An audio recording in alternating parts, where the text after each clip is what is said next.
Nazi Peoples Party MPA Ali Hassan Zardari अवाम के road बंद न करण की अपील कई है। संदसि चवण आहे त रोड रस्ता बंद थियण सां मुतासिर इलाइक़नि में इमदाद की रसद ॾुखी बणिजी वेंदी। उन लाइ अवाम मुसीबत जी हिन घड़ी में सब्र खां कमु वठे। पीपल्स पार्टी अवाम के ॾुखे वक़्त मां ॿाहिरि कढंदी। माण्हुनि खे सब्र जी मां तलक़ीन कंदुसि। रस्ता रोक न कनि, रस्ता न झरनि, असांजी रसद बंदि थी वेंदी, सॼी सिंध जी सॼे पाकिस्तान जी रसद बंदि थी वेंदी। ऐं जीअं टेंटनि जी गाॾी हिकिड़ी इस्लाम अचे थी लाहौर मां, तव्हां रस्तो नौशहर खां रोके छॾींदो मूं वटि कोन पहुची सघंदो। राशन जी ट्रक अचे थी कराची मां, तव्हां हुनखे हुते रोके छॾींदो, हिते ताईं पहुची कोन सघंदी।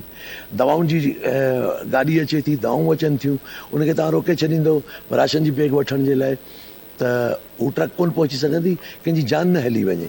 महिरबानी करे मां तव्हां दोस्तनि जी तवसल सां, दोस्तनि खे तकलीफ़ थी आहे ऐं उन्हनि सफ़र कयो आहे, जिन जा 5 ॾींहंनि खां घर ॿुॾा पिया आहिनि, ज़ाहिर आहे उन पाणी बि कोन्हे, को खाधो बि कोन्हे, हू तकलीफ़ में आहिनि। अलाह ऐं असां तव्हां सभु गॾिजी हुन जी तकलीफ़ इनशाला जल्दी ख़तमु कंदासीं। मां दोस्तनि खे हथ ॿधी आहे वरी रिक्वेस्ट कंदुसि त कानून हथ में न खणनि ऐं सब्र जो मुज़ाहिरो कनि।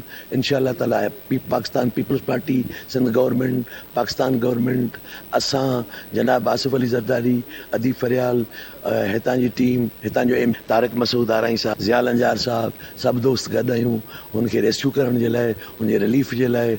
इनशाला ताला त माण्हुनि जी तकलीफ़ दूर कंदी पाकिस्तान पीपल्स पार्टी।